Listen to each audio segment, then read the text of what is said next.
نحمده ونستعينه ونستغفره ونعوذ بالله من شرور أنفسنا ومن سيئات أعمالنا من يهد الله فلا مضل له ومن يضلل فلا هادي له ونشهد أن لا إله إلا الله وحده لا شريك له ونشهد أن سيدنا وحبيبنا ومولانا محمدا عبده ورسوله الذي أرسله بالحق بشيرا ونذيرا وداعيا إلى الله بإذنه وسراجا منيرا فقد قال الله تعالى في كلامه المجيد وفرقانه الحميد أعوذ بالله من الشيطان الرجيم بسم الله الرحمن الرحيم سبح لله ما في السماوات وما في الأرض وهو العزيز الحكيم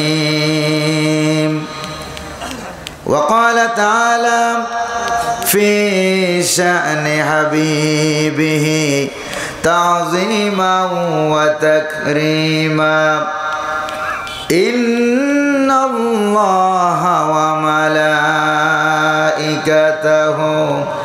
يصلون على النبي يا أيها الذين آمنوا صلوا عليه وسلموا تسليما اللهم صل على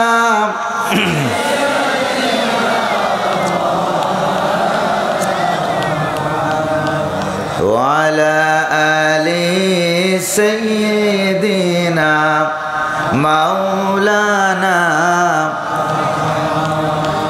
মহব্বতের সাথে প্রাণ খুলে সকলে পড়ুন আল্লাহুম্মা সাল্লি আলা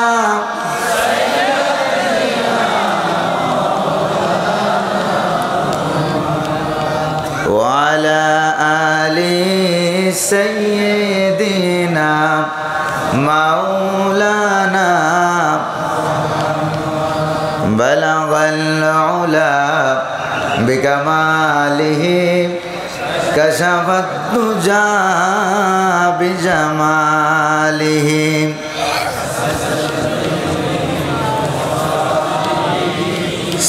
صلوا عليه पिलाए साक़िए कौसर ने मुझको जाम वहदत का ओ सीना हमारा खजाना उसकी नातो मदाहत का बलगल उला कशफत दुजा बिजमालिही हसनत जमीअ खिसालिही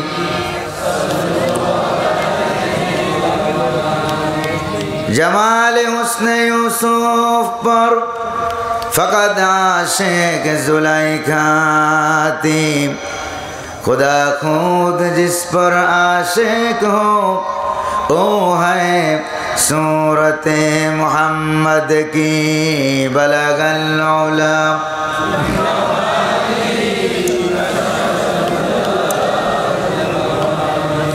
हसनत जमीअ खिसालिही सल्लु अलैहि वाली।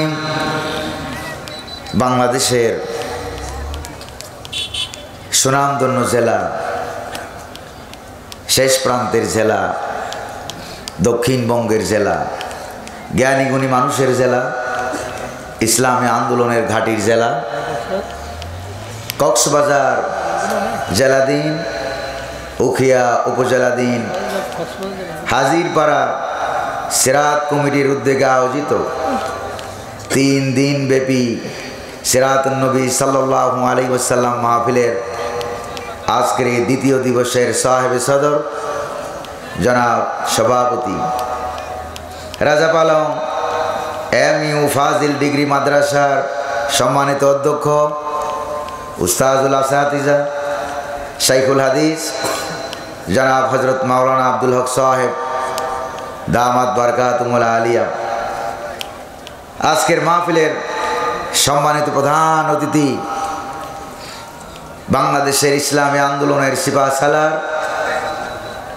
আপনাদের এলাকার কৃতি সন্তান, শহীদি কাফেলা বাংলাদেশ ইসলামী ছাত্র শিবিরের সাবেক কেন্দ্রীয় সভাপতি, বাংলাদেশ জামাত ইসলামীর বর্তমান সহকারী সেক্রেটারি জেনারেল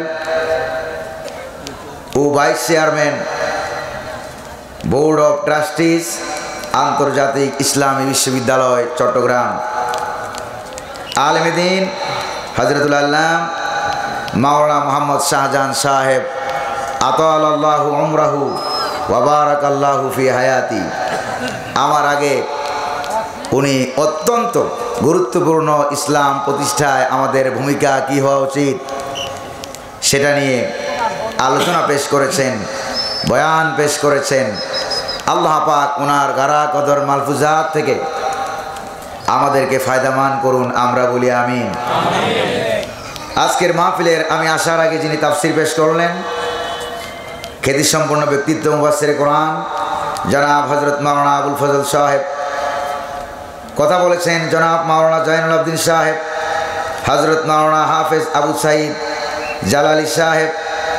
আজকের মাহফিলে উপস্থিত জামাত ইসলামী বাংলাদেশের উখিয়া জেলার সম্মানিত নায়েবে আমির জনাব মাওলানা নুরুল হক সাহেব, জনাব রুহুল আমিন সাহেব, উখিয়া উপজেলা শ্রমিক কল্যাণ ফেডারেশনের সংগ্রামী সভাপতি জনাব রিয়াদুল হক জিসান ভাই, উখিয়া উপজেলা শহীদি কাফেলা বাংলাদেশ ইসলামী ছাত্র শিবিরের স্নাতক সভাপতি জনাব উসমান সারোয়ার, বিশিষ্ট ব্যবসায়ী জনাব কবির আহমদ সহ মঞ্চে উপবিষ্ট অতিথিবৃন্দ, প্রিয় ওলামায়ে কেরাম, মিডিয়া কর্মী ভাইয়েরা, প্রিয় সাংবাদিক বন্ধুগণ,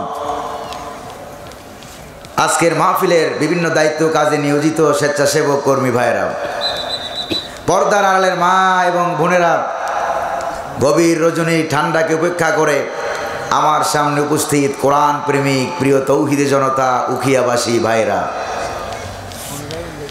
সকলের প্রতি আমার আন্তরিক সালাম।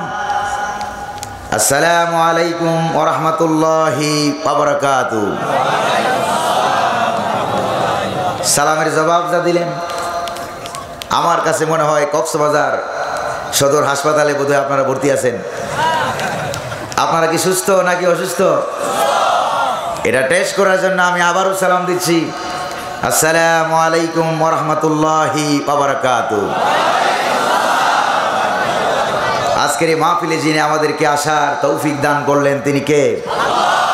শীতের প্রখরতাকে কমাইয়ে দিলেন তিনি কে? পরিবেশকে মনোমুগ্ধকর করে দিলেন তিনি কে?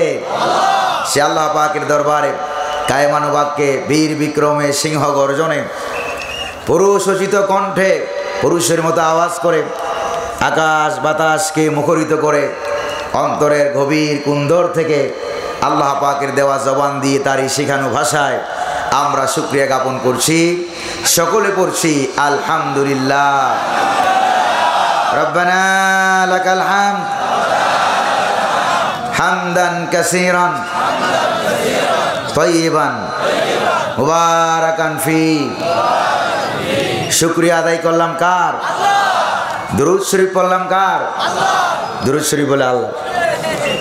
দুরূদ শরীফ কি আল্লাহ না মুহাম্মদুর রাসূলুল্লাহ সাল্লাল্লাহু আলাইহি ওয়াসাল্লামের দরবারে আল্লাহ পাক যেন দয়া করে মেহেরবানি করে হাজারো কিলোমিটারের রাস্তা পাড়ি দিয়ে আমাদের দুরূদুস সালামকে হুজুরের রওজা মুবারকে সোনার মদিনার সবুজ গম্বুজের নিচে পৌঁছে দিন। আমরা বলি আমিন। আর কিছু বলি না ভাই? আমিন। প্রিয় ভাইরা আমার, উখিয়ার ভাইরা আজকের মাহফিলে আসতে পেরে আপনারা খুশি না বেজার? কম না বেশি? আজকের মাহফিলে ভূমিকায় আমরা কোনো কথাই বলবো না, যেহেতু কোরআনের মাহফিল। জোরে বলেন কিসের মাহফিল? কোরআনের মাহফিল। সেহেতু আমরা সরাসরি ডাইরেক্ট আমরা কোরআনুল কারীম থেকে সরাসরি তাফসিরে ঢুকে যাব। কোরআনুল কারীমের 59তম সূরা আল হাসর থেকে আমরা আপনাদের সামনে আলোচনা পেশ করতে চাই। আল্লাহ পাক যেন তার এই নগণ্য গোলামকে তৌফিক দান করুন। ওমা তৌফিকি ইল্লা বিল্লাহ, আলাইহি তাওয়াক্কালতু ওয়া ইলাইহি উনীব। তৌফিক দেওয়ার মালিক যিনি, তিনি কে? আর জোরে বলতে হবে, তিনি কে? প্রিয় ভাইরা আমার, আজকে কোরআনুল কারীম থেকে আমরা কিছু ডাইরেক্ট তাফসির শুনতে চাই। কারণ বিগত 16 বছর 17 বছর যেখানে আমরা এই কোরআন থেকে ডাইরেক্ট কথা বলতে চেয়েছিলাম, সেখানে আমরা খেয়েছিলাম দৌড়ানি। জোরে বলেন ঠিক কিনা? আর আমাদেরকে যারা দৌড়ানি দিয়েছিল ওরা খাইতো বিরিয়ানি। জোরে বলেন ঠিক না? আর আল্লাহ পাক সময়ের পরিবর্তনে তিনি আমাদেরকে খাওয়ায় বিরিয়ানি, আর যারা আমাদেরকে 16 বছর দৌড়ানি খাওয়াইছিল ওদেরকে আল্লাহ পাক খাওয়ায় দৌড়ানি। জোরে বলেন ঠিক না? এমন দৌড়ানি, যেই দৌড়ানি ঠেলায় দৌড়ানির চোটে বাংলার জমিনে জায়গা না পাইয়া মামু বাড়ি দিল্লি গিয়া পালিয়েছে। জোরে বলেন ঠিক কিনা? প্রিয় ভাইরা আমার, সেই দৌড়ানি কিভাবে খেলো, কিভাবে পালালো, এবং সেই দৌড়ানির নমুনায় যেমন বাংলাদেশের চিরশত্রু হলো, দুশ্মন হলো ইন্ডিয়ার হিন্দুরা। জোরে বলেন ঠিক কিনা? ইসলাম বিরোধী শক্তি, তারা হলো বাংলাদেশের চিরদুশ্মন, বাংলাদেশের চিরশত্রু। নবী করিম সাল্লাল্লাহু আলাইহি ওয়াসাল্লামের আমলে মদিনা রাষ্ট্রের চিরদুশ্মন ছিল, চিরশত্রু ছিল মদিনার বনু নজির, বনু কাইনুকা, বনু কুরাইজা গোত্রের ইহুদিরা।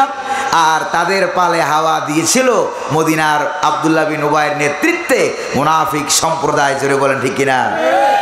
আমার দেশে মুনাফিক সম্প্রদায় আছে নাকি নাই? জোরে বলেন না, আছে নাকি নাই? সেই মুনাফিক সম্প্রদায় আর ভারতপন্থী ইন্ডিয়াপন্থীরা, তারা আমার দেশের ধর্মনিরপেক্ষ মতবাদের পালে হাওয়া দেওয়ার কারণে দীর্ঘ প্রায় 15-16 বছর আমরা সাগরের গভীর তলদেশে অন্ধকারের মধ্যে আমরা নিমজ্জিত ছিলাম। জোরে বলেন ঠিক কিনা? সে অন্ধকার থেকে যিনি আমাদেরকে আলোর প্রভা দেখিয়েছেন, তিনি কে? আরো জোরে বলতে হবে, তিনি কে?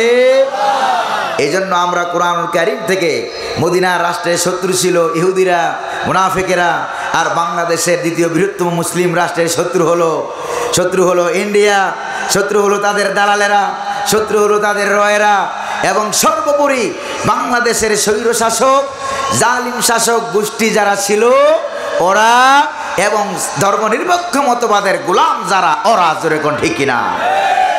প্রিয় ভাইরা আমার, আজকে কোরআনুল কারীম থেকে আমরা কিছু ডাইরেক্ট আলোচনা, বয়ান, তাফসির আমরা শুনতে চাই। শুনতে রাজি আছেন নাকি নাই?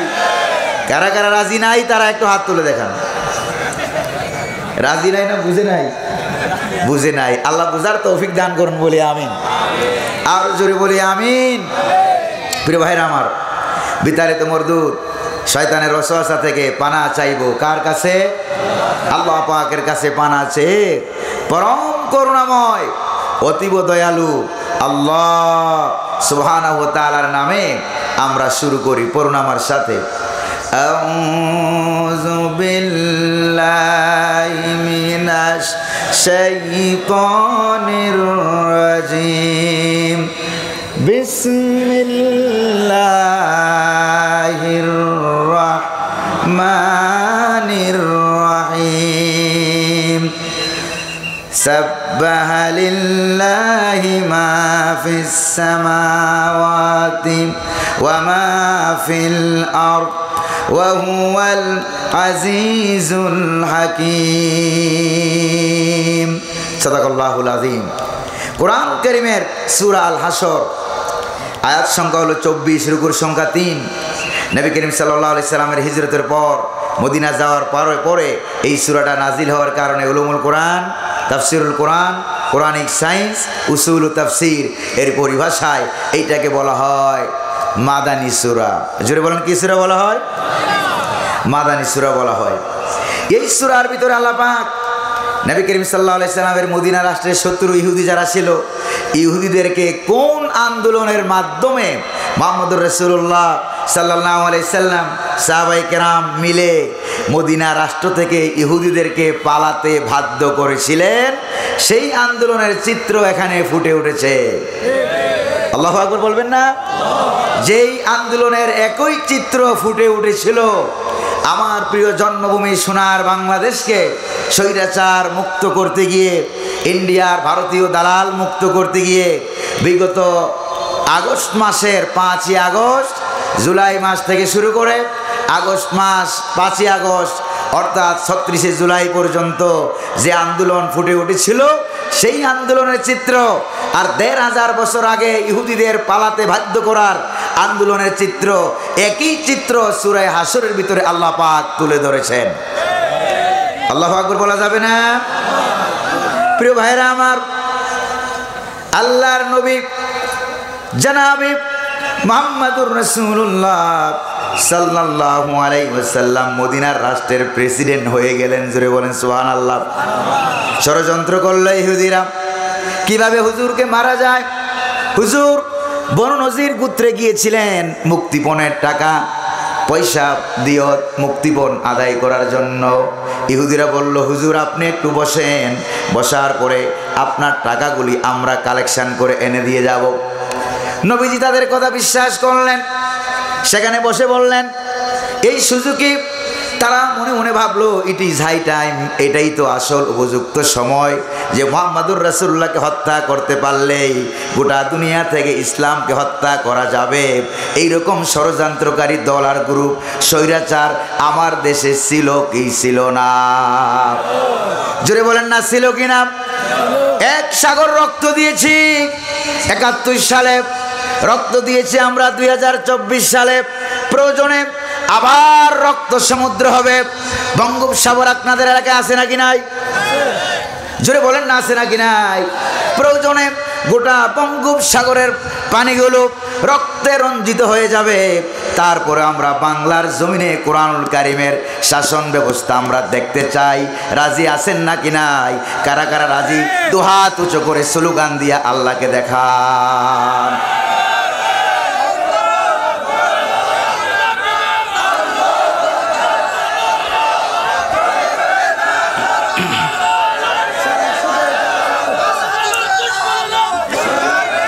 প্রিয় ভাইরা আমার, শুনতেছেন আপনারা? আপনাদের কি বেশি অসুবিধা হবে? আমরা বেশি লম্বা কথা বলবো না, অল্প কথাই যথেষ্ট হয়ে যাবে ইনশাআল্লাহ। বলেন আর জোরে বলেন ইনশাআল্লাহ। গত বছর আপনাদের এই মাহফিলে আসছিলাম, আপনাদের মনে আছে নাকি নাই? জোরে বলেন না, আছে নাকি নাই? এবার ইহুদিরা হুজুরকে বসাইয়া তারা গোপন বৈঠক করলো। এরকম গোপন বৈঠক পার্টি বাংলাদেশে বর্তমানে আছে নাকি নাই? তোমরা চেয়েছিলে বাংলার জমিনে কোরআন নিষিদ্ধ করবে, আল্লাহ পাক তোমাদেরকে নিষিদ্ধ করে দিয়েছেন। এই গোপন পার্টি ইহুদিরা ষড়যন্ত্র করলো মুহাম্মদ সাল্লাল্লাহু আলাইহি সাল্লামকে হত্যা করবে। সেই প্রাচীরের উপর থেকে 3 তলার উপর দিয়া 2 তলার উপর দিয়া পাথর নিক্ষেপ করে মুহাম্মদুর রাসূলুল্লাহকে আর ইসলামকে দুনিয়া থেকে জনমের মতো বিদায় তারা করে দিবে।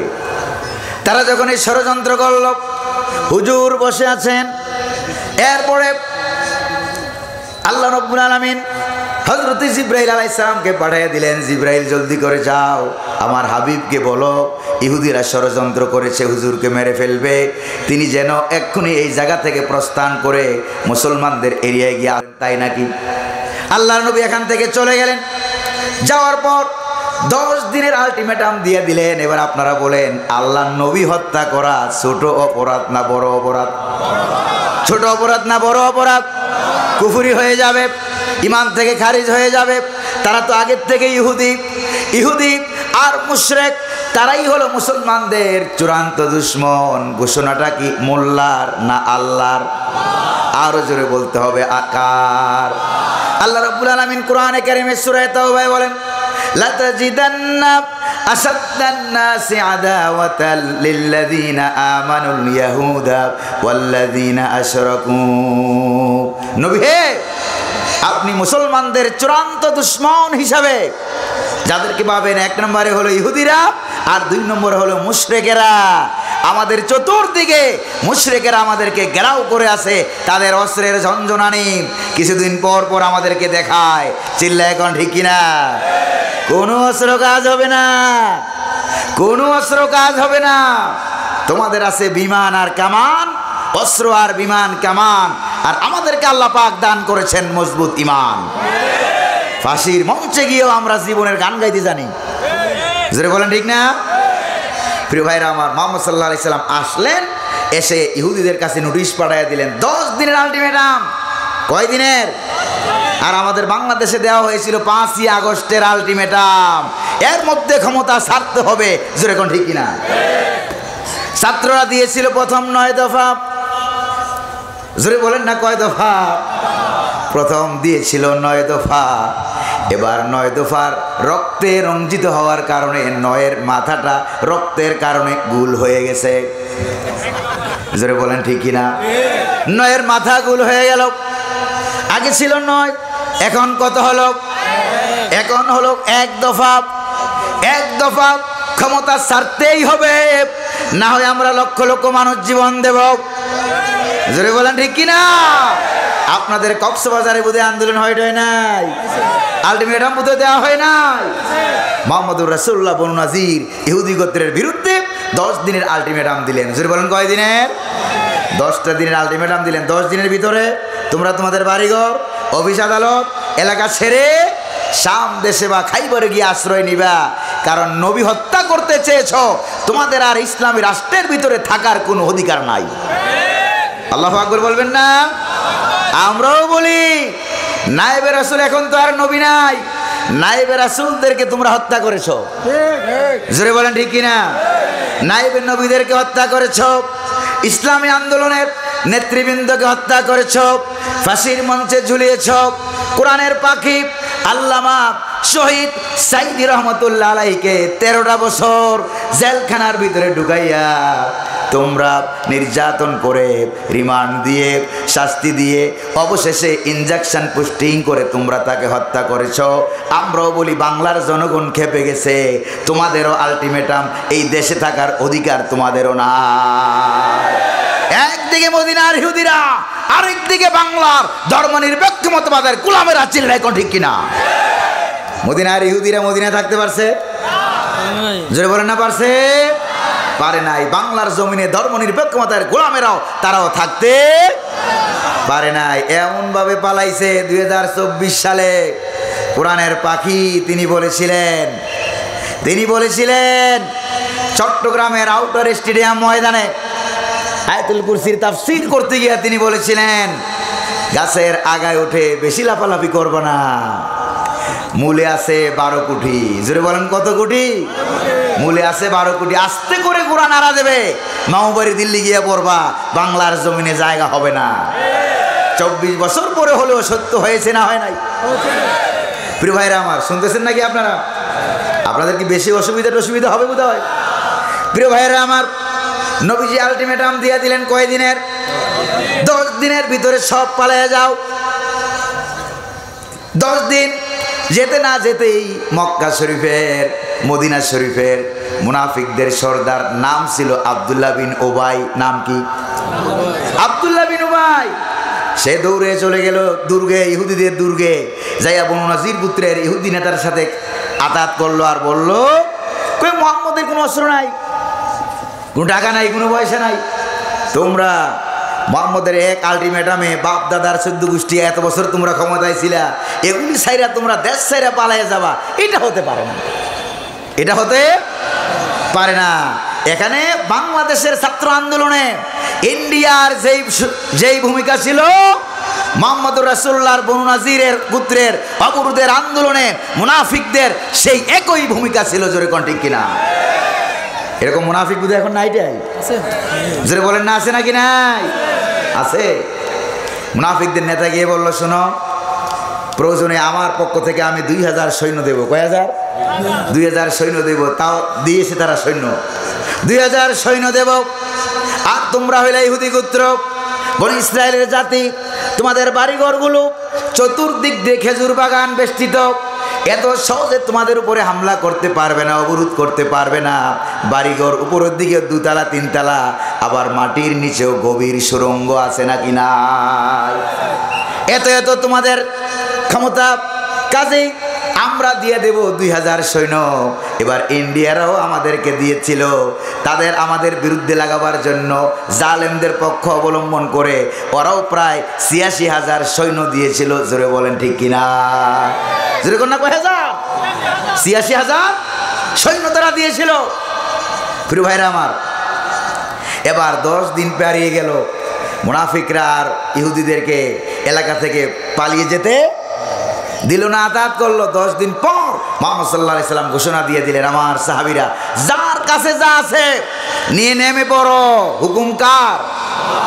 বনু নজির গোত্রের চতুর্দিকে ঘেরাও করো, চতুর্দিকে ঘেরাও করা হলো, ব্যারিকেড দেওয়া হলো।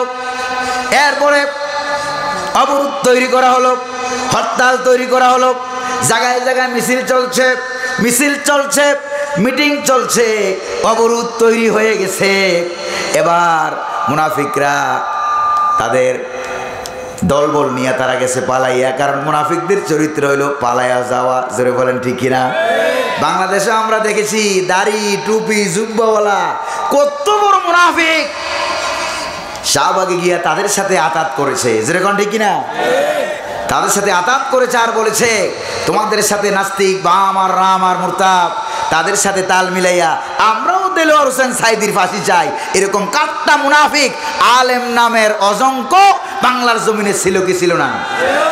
এখন তোমরা কই? এখন তোমরা কই? পালাইয়া গেছে। জোরে বলেন ঠিক না? একটু পরে না দেখবেন আসলে কেমনে পালায়। 100 কোরআন কারিমের ঘটনার সাথে মিল আছে নাকি নাই? একটু পরে আপনারা দেখবেন। আমি বেশি অসুস্থ মানুষ, বুকেও ব্যথা, গলায়ও ব্যথা। আপনারা দোয়া করেন আপনাদের হক যাতে আদায় করতে পারি, আল্লাহ যেন তৌফিক দান করে। আর জোরে বলি আমিন। প্রিয় ভাইরা আমার, এবার কেউ কেউ মনে মনে ভাবতে লাগলেন, আমরা নিরস্ত্র মানুষ, আমাদের আন্দোলন নিরস্ত্র। সাহাবায়ে কেরামের তেমন কোনো অস্ত্র শস্ত্র ছিল না। সাহাবায়ে কেরাম বনু নজির গোত্রের চতুর্দিক দিয়ে ঘেরাও করলেন এবং দেখলেন খেজুরের বাগানগুলো এমনভাবে সাজানো, এগুলির জন্য কেউ তাদেরকে আক্রমণ করতে পারবে না। সাহাবায়ে কেরামের মধ্যে কেউ জল্পনা কল্পনা শুরু হয়ে গেল, কিভাবে আমাদের আন্দোলনের কারণে কি তারা পালিয়ে যাবে। কারো মনে মনে কল্পনা শুরু হয়ে গেল। রব্বুল আলামিন সাহাবায়ে কেরামদের মনের জল্পনা কল্পনার জবাবে কোরআনুল কারীমের সূরা হাসর তিনি নাজিল করে দিলেন। আল্লাহু আকবার। আরে ভাই, পরকালে যে হাসর, এই হাসর আর সূরা হাসর এক হাসর না। এক হাসর? পরকালে হাসর হলো সব মানুষ একত্রিত হবে। আর কোরআনুল কারীমে যে সূরা হাসর, এটা হলো সমস্ত রাম বাম জালিম মুরতাদ ইহুদি মুশরিক কাফের বেদিন যারা ইসলামী রাষ্ট্রে প্রতিষ্ঠার ক্ষেত্রে যারা বাধা, তাদেরকে একত্রিত করে দেশ থেকে পালাতে বাধ্য করার হাসর। আল্লাহু আকবার বলবেন না? প্রিয় ভাইরা আমার, এরপরে সূরা হাসর নাজিল হয়ে গেল। রব্বুল আলামিন বলেন, সাহাবীরা ভয় পায়ও না। সাহাবায়ে কেরামদেরকে সান্ত্বনা দিয়া, আন্দোলন চালিয়ে যাওয়ার ডিক্লারেশন দিয়া, ঘোষণা দিয়া রব্বুল আলামিন সূরা হাসর নাজিল করে দিলেন। জোরে কোন সুবহানাল্লাহ। রব্বুল আলামিন বলেন, সাব্বাহা লিল্লাহি মা ফিস সামাওয়াতি ওয়া মা ফিল আরদ ওয়া হুয়াল আজিজুল হাকীম। ও আমার নবীর সাহাবীরা, তোমরা কি জানো না আকাশ আর জমিনে যা কিছু আছে সবগুলো তাসবিহ পড়ে কার? চিল্লায় বলতে হবে কার? সব তাসবিহ পড়ে আল্লাহর। আকাশে যারা আছে, জমিনে যারা আছে, আর রব্বুল আলামিন তিনি হলেন মহাপরাক্রমশালী, তিনি মহান প্রজ্ঞাময়।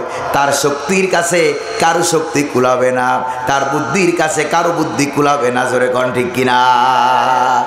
আল্লাহ পাক সান্ত্বনা দিয়ে বুঝাইয়া দিলেন আকাশ আর যা কিছু আছে আকাশে, যা আছে জমিনে, সব আমার তাসবিহ পড়ে, অর্থাৎ সবগুলো আমার বাহিনী। তোমরা আন্দোলন চালিয়ে যাও, আমি আল্লাহ পাক অদৃশ্য বাহিনী দিয়ে তোমাদেরকে সাহায্য করব, তোমাদেরকে সহযোগিতা করব। সুবহানাল্লাহ বলতে পারলেন না? আল্লাহ পাক সাহায্য সহযোগিতা করছে না করে নাই? জোরে বলেন করেছে না করে নাই? এই জন্য কবি বলেছেন ফিজায়ে বদরে পয়দা কর ফেরেশতে তেরি নুসরত কো,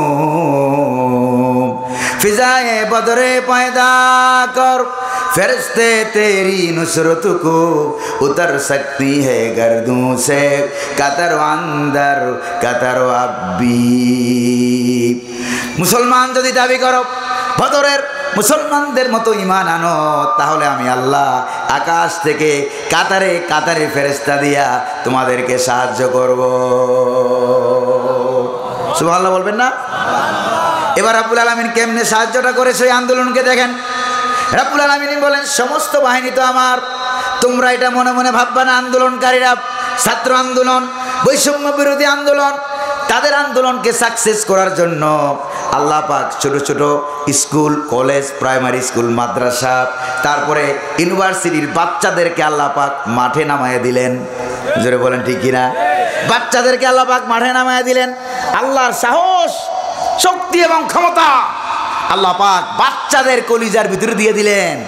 কারণ যুগে যুগে যত বড় স্বৈরাচার, যত বড় দুশ্মন, তত ছোট জিনিস দিয়া আল্লাহ পাক তাদের পতন ঘটাইয়া দেয়। জোরে বলেন ঠিক না ভাই? বাচ্চারা খুব ভালো করে খেয়াল করেন, বাচ্চারা আন্দোলনে নামলো। এবার বাচ্চাদের মায়া মমতায় মহব্বতে আব্বা আম্মা গিয়ে আন্দোলনে নামছে। জোরে বলেন ঠিক কিনা? মনে না চাইলেও দৌড়ে যে নামছে না নামে নাই? নামছে কিনা? এবার বাচ্চার মা বাপরাও নামলো। এই মা বাপগুলি তুই আবার দাদা দাদির বাচ্চা। জোরে বলেন ঠিক কিনা?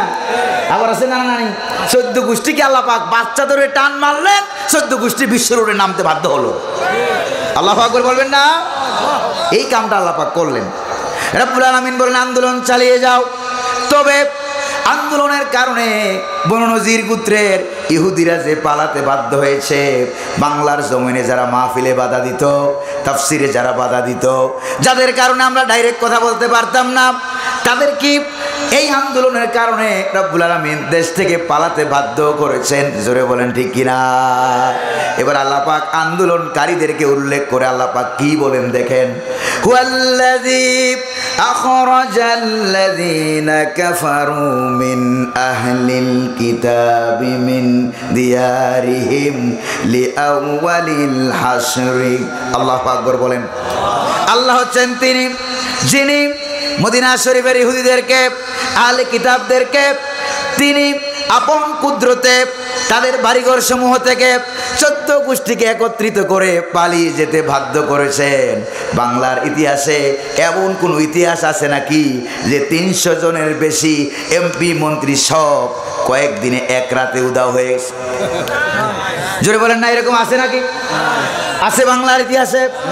তাহলে কেমন আকাম কুকাম করলে পরে এক রাত্রিতে প্রধানমন্ত্রী থেকে শুরু করে চৌকিদার পর্যন্ত সব উধাও হয়ে গেছে।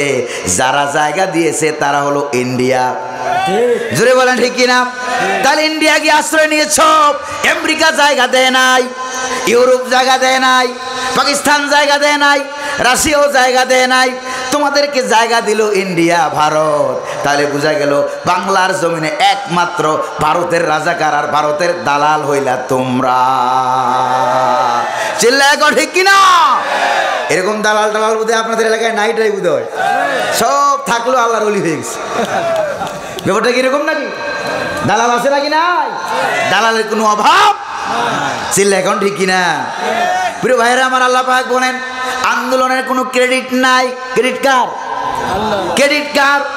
কারণ আন্দোলনের কারণে যদি পালিয়ে যেত, ভালো করে খেয়াল করেন, আন্দোলনের কারণে যদি পালিয়ে যেত বিগত 16 বছর 17 বছর, আন্দোলন কি কম হয়েছে নাকি? জোরে বলেন না, কম হয়েছে নাকি? একদিনে 150-র উপরে মানুষ পর্যন্ত মারা গেছে, ঠিক কিনা বলেন? বিরোধী দল আন্দোলন করলো, এত মারাত্মক আন্দোলন হলো 16 বছরে। এই আন্দোলনের উপরে আল্লাহর হুকুম হয় নাই, এই জন্য তারাও পালায় নাই। তাহলে 16 আনা ক্রেডিট কি আন্দোলনের নাকি আল্লাহ? এই জন্য আল্লাহ পাক বলেন হুয়াল্লাযী আখরাজাল্লাযীনা কাফারু, তিনি হলেন আল্লাহ যিনি কাফের বেদিনদেরকে বের করে দিয়েছেন, পালাতে বাধ্য করেছেন, তিনি কে? তাহলে ক্রেডিট কার? আরো জোরে কোন না, ক্রেডিট কার? 16 আনার মালিক কে? এবার একটু চিন্তা করেন, আমার আপনার মাথার চুল থেকে নিয়ে শুরু করে পায়ের নখ পর্যন্ত একটু ভালো করে চিন্তা করেন, কান লাগাইয়া শুনেন, ভালো করে চিন্তা করেন, মাথার চুল থেকে নিয়ে তারপরে পায়ের নখ পর্যন্ত 16 আনা বডিটার যিনি মালিক তিনি কে? আরো জোরে বলেন না কে? তাহলে গোটা জীবনে রান্নাঘর থেকে শুরু করে পার্লামেন্ট পর্যন্ত, জন্ম থেকে শুরু করে নিয়ে মৃত্যু পর্যন্ত গোলামি করতে হবে কার? এই জন্য আল্লাহ পাক বলেন আমি বের করে দিয়েছি তাদেরকে বাড়িঘর থেকে। 16-17 বছরের ক্ষমতা, কত মজবুত, জায়গায় জায়গায় তাদের নেটওয়ার্ক আছে নাকি নাই? তাদের পুলিশ বাহিনী, তাদের সন্ত্রাসী বাহিনী, তাদের বিজিবি বাহিনী, তাদের র্যাব বাহিনী, তাদের র বাহিনী, তাদের দেশি বাহিনী, তাদের ইন্ডিয়া থেকে আগত বিদেশি বাহিনী, এত বাহিনী থাকা সত্ত্বেও আল্লাহ পাক বলেন আমার হুকুম হলো 14 গোষ্ঠীকে ধরে একবারে ঘাড় ধরে বর্ডার পাস করাইয়া দিলাম। এটা যিনি করলেন তিনি কে? সন্দেহ আছে কোনো? প্রিয় ভাইরা আমার, হযরত সুলাইমান আলাইহিস সালাম মাঝখান দিয়ে তাফসীর শুনেন। সুলাইমান আলাইহিস সালাম যখন বলেছিলেন তার এমপিদেরকে, মন্ত্রীদেরকে, এই মুহূর্তে আমার সামনে জালিম নেত্রী রানী বিলকিসের সিংহাসন এনে দিবা, কে আছে এমন? একজন জিন বলল কয়েক ঘন্টার মধ্যে আয়না দেব, বৈঠক যতক্ষণ শেষ না হয় ততক্ষণের মধ্যে আয়না দেব। হযরত সুলাইমান আলাইহিস সালাম বলেন যে না, এত লম্বা সময় জালিম নেত্রীকে দেওয়া যাবে না। এবার একজন মানুষ মন্ত্রী দাঁড়িয়ে গেল, وقال الذي عنده علم من الكتاب أنا آتيك به قبل أن يرتد إليك طرفك। আগেই বলেন না আল্লাহু আকবার। যেই মন্ত্রীর মানুষ মন্ত্রীর কাছে আল্লাহ পাকের পক্ষ থেকে নাজিলকৃত বিশেষ জ্ঞান ছিল, বিশেষ এলেম ছিল, সে বলল জাহাপনা সুলাইমান, ওগো আল্লাহর নবী সুলাইমান, আপনি আমার দিকে তাকিয়ে আছেন, চোখের পলক নাড়ার আগে আগে আপনার সামনে রানী বিলকিসের 80 হাত লম্বা, 40 হাত চৌড়া, 30 হাত উঁচা, মণিমুক্তা খচিত, 10টা গেটের ভিতরে সংরক্ষিত এই সিংহাসনটা আমি আপনার সামনে এনে হাজির করে দেব। সঙ্গে সঙ্গে হাজির হয়েছে নাকি হয় নাই? হয়েছে নাকি হয় নাই? ফালাম্মা রাআহু মুস্তাকিররান ইনদাহু, হযরত সুলাইমান আলাইহিস সালাম যখন দেখলেন 1 সেকেন্ডের আরো অনেক কম সময়ে বিরাট বড় সিংহাসন সামনে হাজির হয়ে গেছে। আরো জোরে করুন আল্লাহু আকবার। 1 সেকেন্ডও লাগে নাই, হাজির হয়ে গেল। এবার হযরত সুলাইমান মন্ত্রীকে ক্রেডিট দেন নাই, আন্দোলনকে ক্রেডিট দেন নাই, 16 আনা ক্রেডিট এবং শুকরিয়া যার আদায় করলেন তিনি কে? আরো জোরে বলেন না তিনি কে? এবার তিনি বললেন, এবার হযরত সুলাইমান বললেন হাযা মিন ফাদলি রাব্বি, এটা হলো আমার আল্লাহর দান। আল্লাহ পাক তার আপন কুদরতে, আপন ক্ষমতায় রানী বিলকিসের পতন ঘটাইয়া দিছেন। এজন্য আমরা আন্দোলন করে ক্রেডিট নেই না। আমি নিজে ওই দিন 4 বার দৌড়ুনি খাইছি। কয়বার? জোরে বলেন না কয়বার? 4 বার দৌড়ুনি খেয়েছি। চাচা আপনজান বাছা, নিজেকে আর ধরে রাখতে পারলাম না। ছাত্র আন্দোলনে যখন রাস্তায় নেমে গেলাম, এরপরে দেখলাম একের পরে গুলি, বুলেট 50, 60, 70টা বুলেট একসাথে মারা হয়। লাশ পড়ে যাচ্ছে যাত্রাবাড়ি এরিয়ায়, আমার বাসাটা ওই জায়গায়। লাশ পড়ে যাচ্ছে একের পর এক। এরপরে ছাত্র সমাজ দৌড়ে আগায় যায়, পিছনে কেউ পালায় না। জিজ্ঞেস করলাম, বাবাজিরা পিছনে যাও না কেন? কই যে পিছনে যাও, সামনে হলো স্বাধীনতা, এজন্য সব মানুষ মারা গেল, আমরা পিছনে যাব না। বাচ্চাদের কলজার ভিতরে এই সাহস যিনি দান করলেন তিনি কে? সন্দেহ আছে? কোনো সন্দেহ নাই।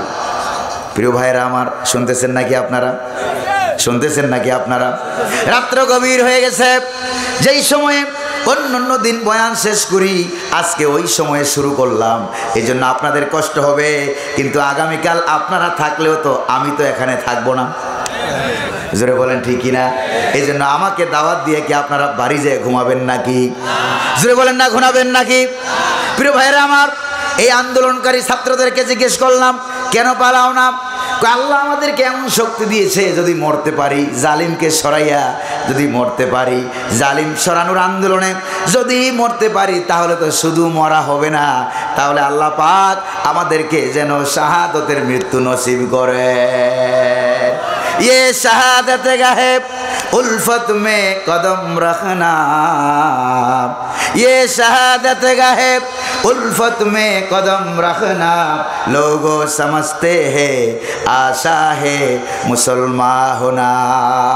মানুষেরা মনে করে মুসলমান হওয়া খুব সহজ জিনিস। না, মুসলমান হওয়ার অর্থই হলো শাহাদতের ঈদগাহে শামিল হয়ে যাওয়া। চিল্লায় এখন ঠিক কিনা? প্রিয় ভাইরা আমার, এবার দেখেন, একটা পুলিশ অফিসার সে গুলি করলো একটা ছাত্রকে। আছে কিনা মিডিয়ায়?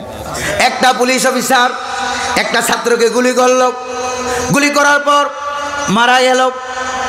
তার বন্ধু বান্ধব তাকে নিয়ে গেল, আর একজন গুলি করার বিনিময়ে আর 10 জন আগায় গেল। আল্লাহু আকবার বলেন। এবার ওই পুলিশ অফিসার ওই শয়তান মন্ত্রীকে বলতেছে, স্যার, দেখছেন নাকি দেখেন নাই? শয়তান মন্ত্রী স্বরাষ্ট্রমন্ত্রী না শয়তান মন্ত্রী? ওই শয়তান মন্ত্রীকে বলতেছে, স্যার, গুলি করে একটা, মরেও একটা, যায়ও একটা, বাকি একটাও পালায় না, সব আগায় আসে। এটাই তো বড় আতঙ্কের ব্যাপার। চিল্লায় কোন আল্লাহু আকবার। আপনি আমাদের কক্সবাজার এলাকায়, চট্টগ্রাম এরিয়ায় পাখির মতো গুলি করে তারা মানুষ হত্যা করেছে। জোরে বলেন ঠিক না? যার ভাই মারা গেছে, বাবা মারা গেছে, মা মারা গেছে, বোন মারা গেছে, ছেলে মেয়ে মারা গেছে, ওরা বুঝে কি জিনিস হারাইছে, আমরা বুঝি না। জোরে বলেন ঠিক না? আরো জোরে বলেন ঠিক না? এক একটা ছাত্র সন্তান সেই ক্লাস 1 থেকে জন্মগ্রহণ করা থেকে শুরু করে নেয়া, ক্লাস 1, 2 থেকে পড়াতে পড়াতে ইউনিভার্সিটি লেভেল পর্যন্ত কত পয়সা খরচ হয়, কত কষ্ট খরচ হয়, কত সময় খরচ হয়, এটা দুনিয়ার আব্বা আম্মা ছাড়া আর কেউ যেরকম জানে কি? কিরকম ভাবে এগুলির মাল্লা তোমরা মগের মূল্য পাইছো? মগের মূল্য পেয়েছো? এভাবে করে যেমনি মন চায় এমনি মারবা। প্রয়োজনে আরেকবার এক সাগর আটলান্টিক মহাসাগর রক্ত দেব, তারপরে শয়তানরা মাঝে মাঝে মিস কল মারে, চট করে ঢুকে যাবে। যেরকম ঠিক কিনা? চট করে ঢুকো, ছাত্র সমাজ রেডি আছে, খপ করে ঢুকে আয়না ঘরে পাঠিয়ে দেবে। যেরকম ঠিক কিনা? আর তোমার বানানো আয়না ঘরগুলো এখনো আছে নাকি? নাই? আছে, আছে। প্রিয় ভাইরা আমার, কথা অন্যদিকে লম্বা হয়ে যাচ্ছে। এরপরে রব্বুল আলামিন বলেন, আমি আমার নিজস্ব ক্রেডিটে হযরত সুলাইমানও শুকরিয়া আদায় করলেন। কার? আন্দোলনের ক্রেডিট নয়, কারণ আমার আপনার মালিক কে? জোরে বলেন না কে? আর ক্ষমতার মালিক আল্লাহ। এতে কোনো সন্দেহ আছে? কোরআনে কারিমে রব্বুল আলামিন বলেন, কুলিল্লাহুম্মা মালিকাল মুলকি তুতিল মুলকা মান তাশা ওয়া তানজিউল মুলকা মিম্মান তাশা ওয়া তুইজ্জু মান তাশা ওয়া তুযিল্লু মান তাশা বিয়াদিকাল খায়র ইন্নাকা আলা কুল্লি শাইইন কাদির। আল্লাহ পাক বলা যায় না? প্রিয় ভাইরা আমার, আল্লাহ পাক বলেন, নবী আপনি বলে দেন, আপনি যাকে ইচ্ছা ক্ষমতা দান করেন, যাকে ইচ্ছা ক্ষমতা ছিনিয়ে নেন, যাকে ইচ্ছা দেশ থেকেও তাড়াইয়া দেন। জোরে বলেন ঠিক কিনা, আর জোরে বলেন ঠিক কিনা। অর্থাৎ শুধু ক্ষমতাই ছিনিয়ে নেন না, দেশ থেকেও তাড়াইয়া দেন। যাকে ইচ্ছা সম্মান দান করেন, যাকে ইচ্ছা অপমানিত করেন। সমস্ত ক্ষমতার মালিককে। প্রিয় ভাইরা আমার, এরপর রব্বুল আলামিন বলেন, আমি তাদেরকে দেশ থেকে বের হতে বাধ্য করেছি লিআউয়ালিল হাসরে, প্রথমবারের মতো 14 গোষ্ঠী একত্রিত করে। আল্লাহু আকবার বলেন। প্রথমবারের মতো 14 গোষ্ঠী একত্রিত করে দেশ থেকে বর্ডার পাস করতে আমি বাধ্য করেছি। ও আমার নবীর সাহাবীরা, নিজস্ব কোনো ক্রেডিট নাই, সমস্ত ক্রেডিটের মালিককে। যা কিছু হবে না কেন, ভালো হোক মন্দ হোক, সব কার পক্ষ থেকে হয়? রব্বুল আলামিনের পক্ষ থেকে হয়। আমরা গোলাম হিসাবে, আমরা আল্লাহ পাকের বান্দা হিসাবে আমাদের উচিত হলো সব সময় শুকরিয়া আদায় করব কার? প্রত্যেকটা পয়েন্টে সব সময় সদা সর্বদা শুকরিয়া আদায় করব আল্লাহ পাকের। এই জন্যই তো আল্লাহ পাক কোরআনুল কারীমের একবারে প্রথমেই আমাদেরকে শিখিয়ে দিলেন, পড়ো আলহামদুলিল্লাহি রাব্বিল আলামিন। পড়েন আলহামদুলিল্লাহি রাব্বিল আলামিন। সমস্ত প্রশংসার মালিককে। সন্দেহ আছে কোনো? এবার রব্বুল আলামিন বলেন, ও আন্দোলনকারীরা, ভালো করে খেয়াল করেন, ও আন্দোলনকারীরা, তোমরা যে আন্দোলন করেছ, হরতাল করেছ, অবরোধ করেছ, মিছিল করেছ, তোমরা ছিলা নিরস্ত্র, তোমরা কখনো ধারণা করো নাই। ভালো করে খেয়াল করেন, মা জানান্তুম আইয়াখরুজু।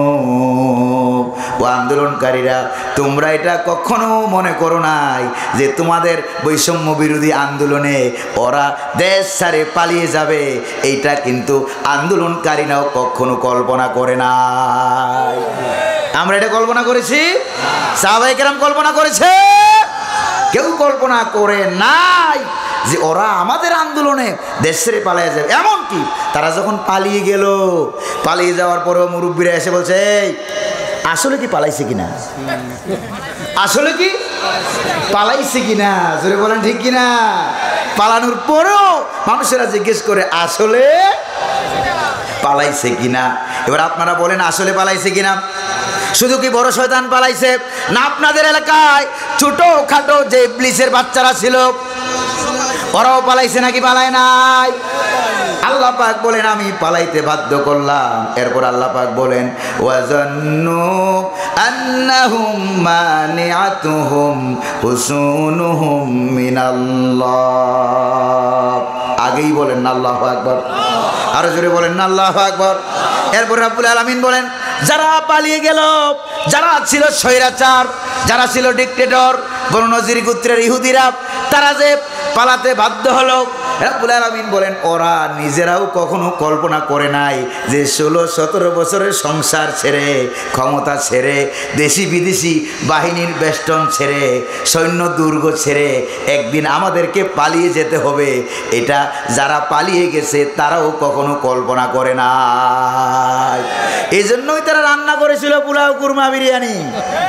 জোরে বলেন ঠিক কিনা? নিজের হাতের তৈরি করা রান্নাগুলো খাইতে পেরেছে? জোরে বলেন না, খাইতে পেরেছে? বাংলার ছাত্র সমাজ ইসলামের স্পিরিট নিয়ে তারা দেখাই দিয়েছে। যাদেরকে দুধ কলা খাওয়াইয়া সেনাবাহিনীর প্রধান বানাইছে নিজের আত্মীয়। জোরে বলেন ঠিক কিনা? যাদেরকে সেনাবাহিনীর প্রধান বানানো হলো, সে হঠাৎ করে এসে বলল, আপা আমার বাসায় আমি বলি যে স্বপ্ন তো দেখছিলেন 41 সাল। জোরে কন্যা কত সাল? স্বপ্ন তো দেখছিলেন 41 সাল। আমার কাছে যেই টার্গেট আছে সেটা হলো এই যে 40 মিনিট থেকে বেশি সময় আমি আপনারা দিতে পারলাম না। I am extremely sorry. জোরে বলেন ঠিক কিনা? আমি দুঃখিত। বাংলার যুব সমাজ, ছাত্র সমাজ, আবাবিল পাখিরা যেভাবে দৌড়িয়ে আসতেছে, তাড়াতাড়ি পালান, নাইলে কিন্তু জনমের মতো খবর আছে। যেরকম ঠিক কিনা? কেমন খবর আছে সামনে আসতেছে। আল্লাহ পাক বাকি রাখেন নাই। আল্লাহ পাক করে বলুন, এই কোরআনটা কার কিতাব? এমন এক জ্বলন্ত কিতাব, এমন এক চিরন্তন কিতাব যেটা কখনো পুরাতন হয় না। লা তুসাব আজাইবুহু ওয়ালা তুবলা গরাইবুহু ফিহি মাসাবিহুল হুদা ওয়া মানারাতুল হিকমা। আল্লাহর নবীজি বলেছেন এই কোরআনের আশ্চর্যকারিতা, বিস্ময়কারিতা, মুজিজা কখনো শেষ হবে না। পৃথিবীতে যত ঘটনা ঘটবে আপনি যদি ঘটনার সাথে মিলাইয়া কোরআনুল কারীমের তাফসীর করেন তাহলে আপনার কাছে মনে হবে কেবলমাত্র আকাশ থেকে কোরআনুল কারীম নাজিল হতেছে। চিল্লায় এখন আল্লাহু আকবার। প্রিয় ভাইরা আমার, এরপরে কি হলো দেখেন, ওরা মনে মনে ভাবছিল আমাদের দেশি বাহিনী, বিদেশি বাহিনী, বাহিনী, র্যাব বাহিনী বাংলাদেশের দেশপ্রেমিক পুলিশ বাহিনীকে তারা তাদের দলীয় সন্ত্রাসী বাহিনীতে পরিণত করেছিল। জোরে বলেন ঠিক না?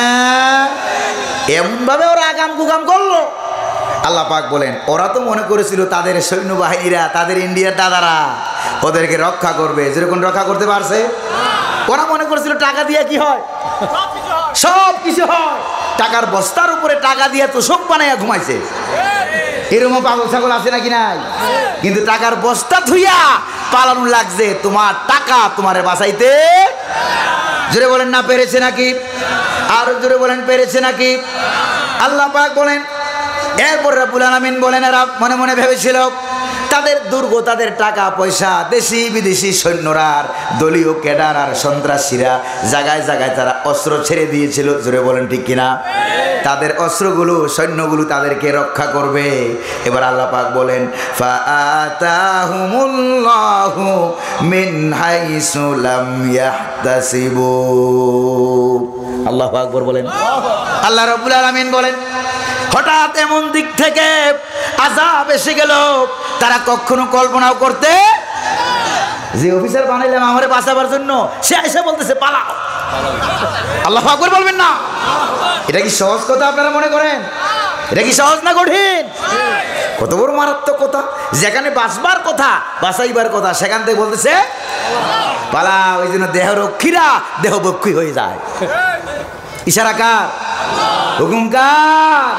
আরে শুধু পালাও তো এরকম না, জায়গায় জায়গায় আব্বার মূর্তি ছিল কি ছিল না? কক্সবাজারে ছিল না মনে হয়, চট্টগ্রামে ছিল না বোধ হয়।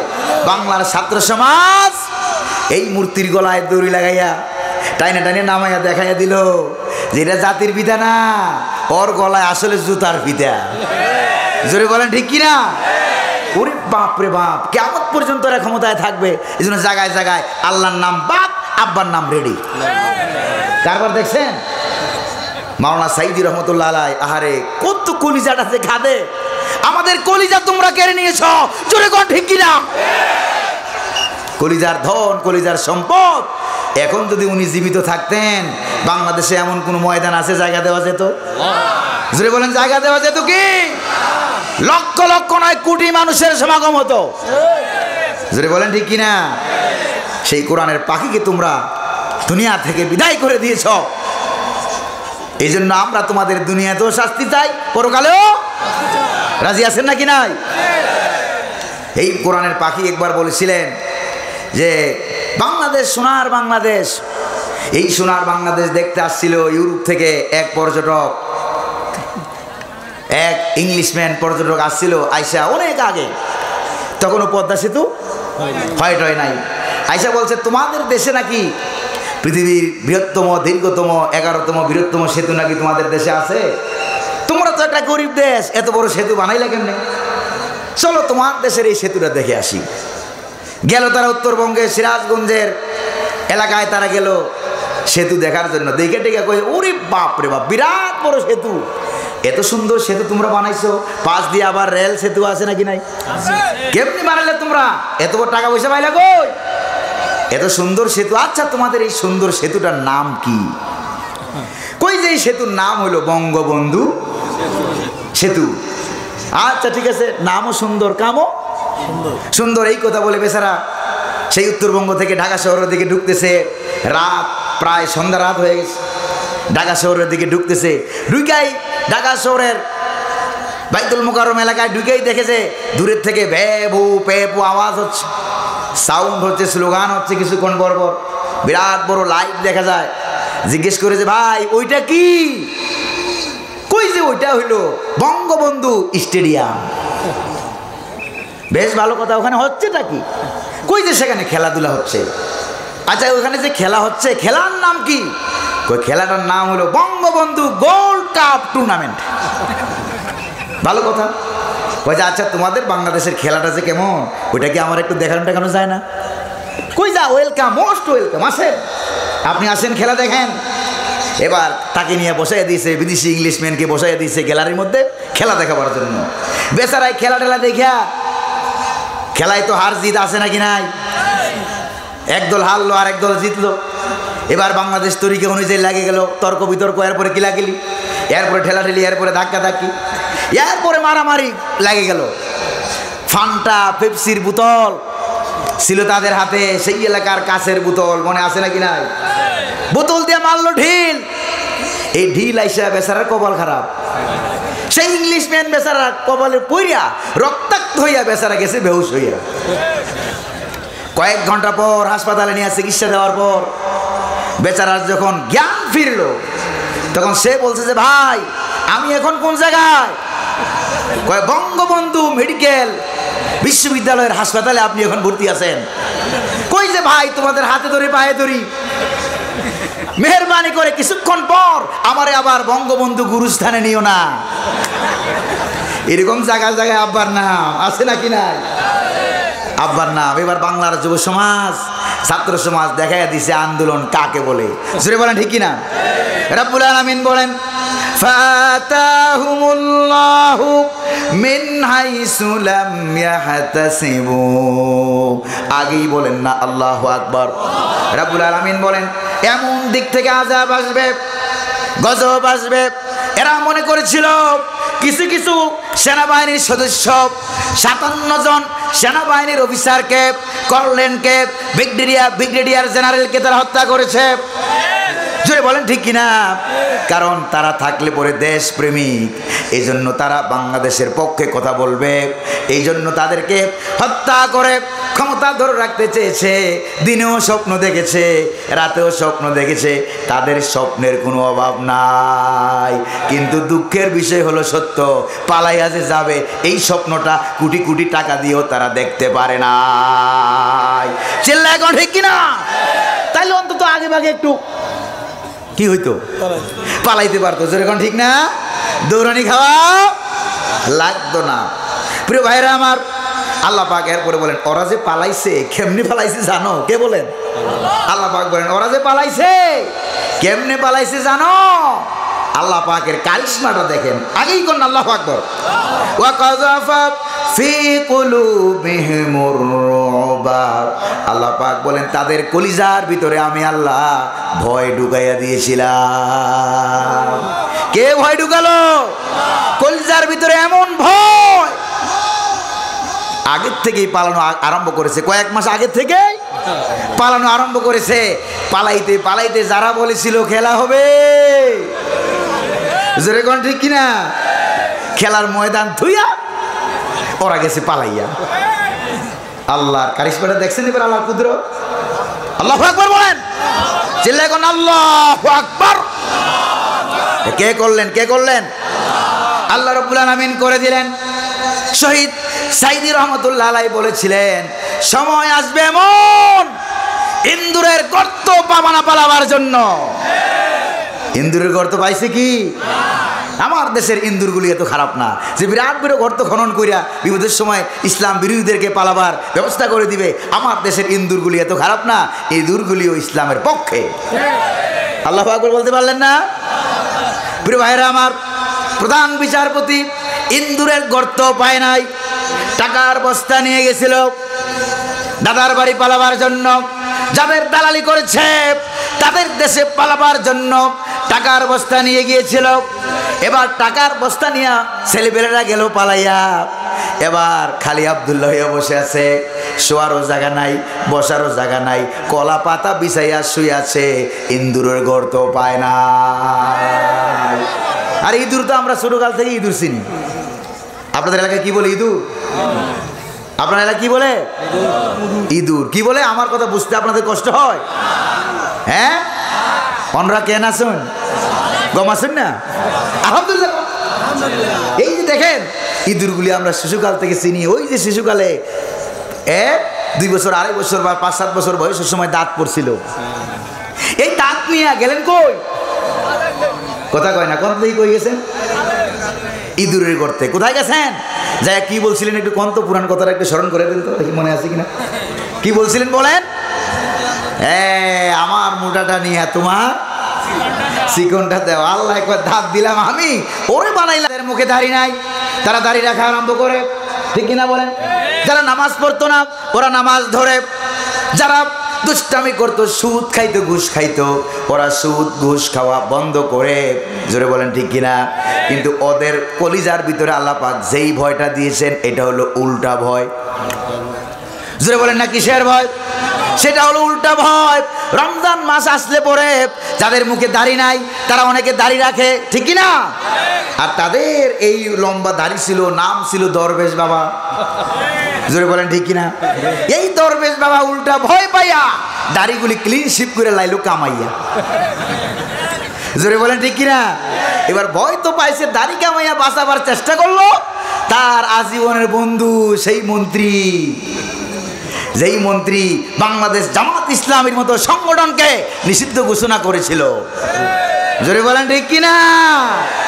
ওরা নিষিদ্ধ ঘোষণা করেছিল, এর 4 দিন পরেই কিন্তু এই ঘটনা। জোরে বলেন ঠিক না? এই মন্ত্রী যখন ধরা পড়লো, ছোট্ট একটা নৌকা দিয়ে পার হতে চাইছিল, আজীবন নৌকা পার্টি করলো, এই নৌকা তাদেরকে বাঁচাইতে যেরকম পারছে বাঁচাইতে পারে নাই।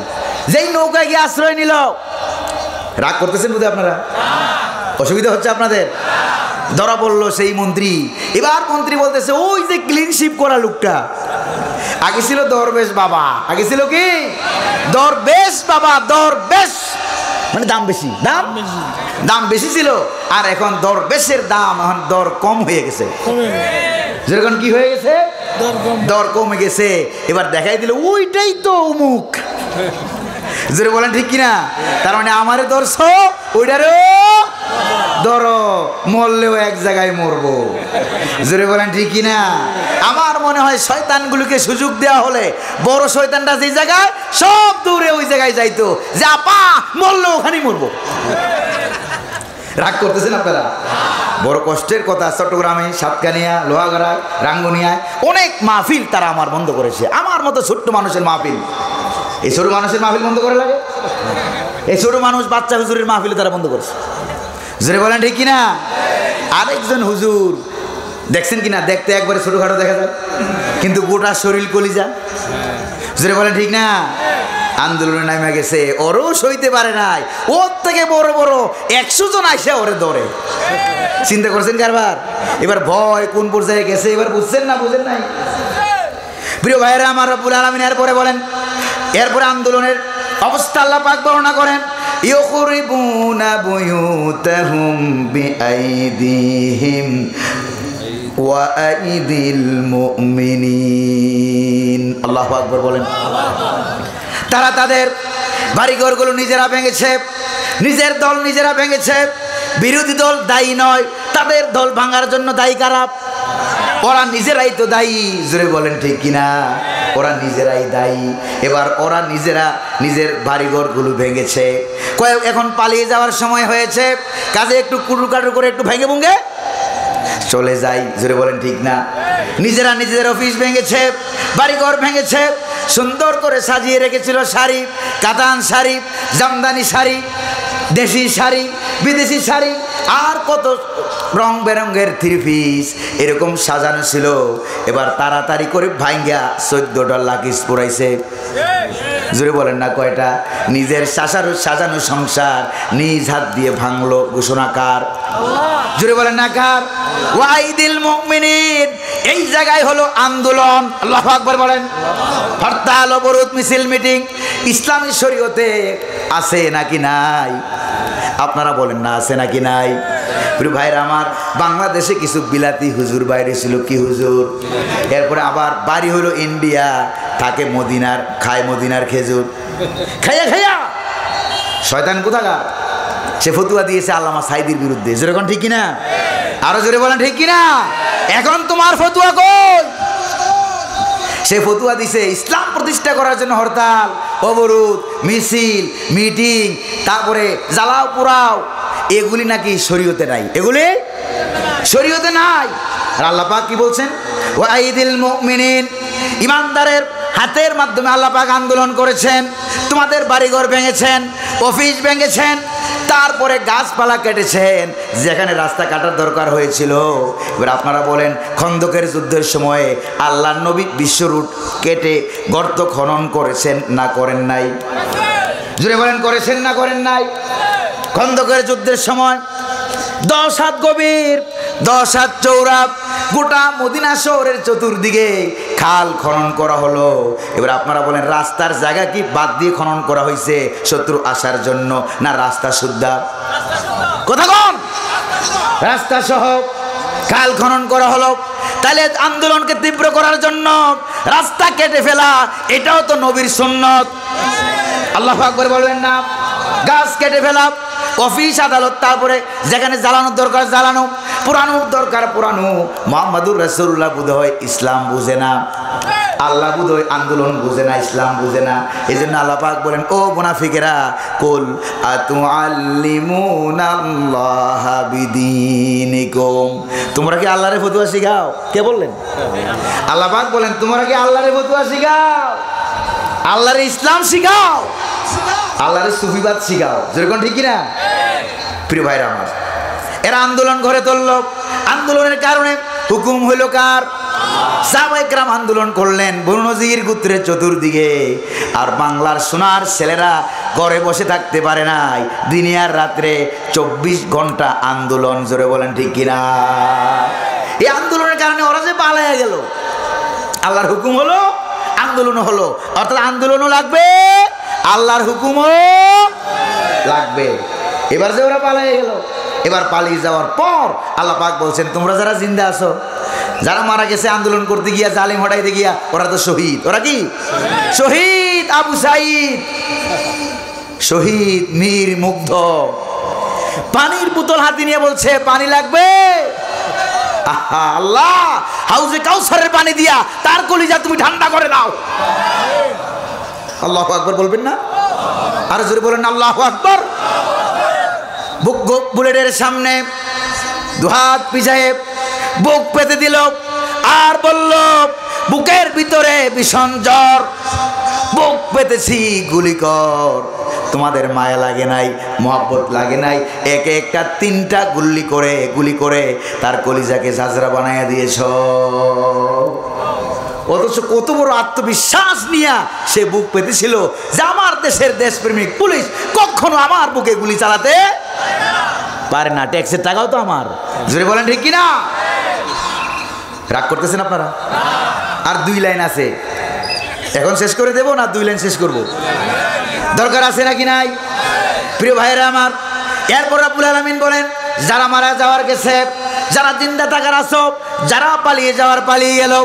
এবার রব্বুল আলামিন বলেন, এত আন্দোলন করার পর রব্বুল আলামিন বলেন, ফাতাবিরু ইয়া উলিল আবসার, ও জ্ঞানবান যারা আছো, হায়ার এডুকেটেড পারসন বলে নিজেদেরকে যারা দাবি করো, শিক্ষিত মানুষ বলে দাবি করো, এই আন্দোলন থেকে তোমরা শিক্ষা গ্রহণ করো। কিভাবে স্বৈর শাসক হইলে পরে কিভাবে দৌড়ে পালাইতে হয়।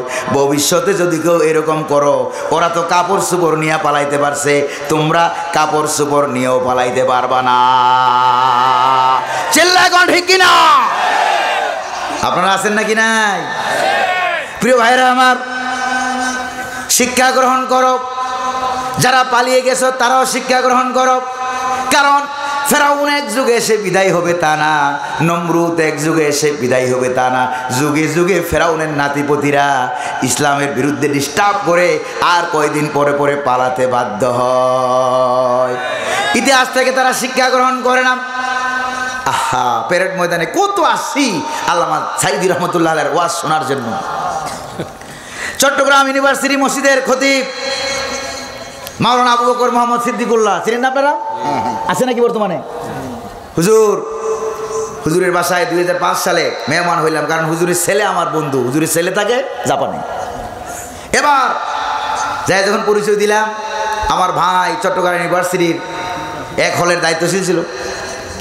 তখন আমাকে নিয়ে গেল ওই হুজুরের কাছে। ওই হুজুর আমাকে দেখা এত আদর করলেন, এত যত্ন করলেন, এত মহব্বত করলেন। উনার ঘরে শুধু উনি নিজে একা ছিলেন, গোটা পরিবার বেড়াতে গিয়েছিল। সেই 2005 সালে উনি আমাদের দুপুরে লাঞ্চের ব্যবস্থা করার জন্য 2005 সালে নিজের পকেট থেকে নতুন কসকসে 150 টাকা জোর করে আমার হাতে উঠিয়ে দিয়েছিল। এরপরে বলল, আজকে প্যারেড ময়দানের মাহফিলের তৃতীয় দিন, আমি আপনাকে নিয়ে স্টেজে বসবো। আমি বললাম যে হুজুর, আমি তো স্টেজে বসার জন্য আসি নাই।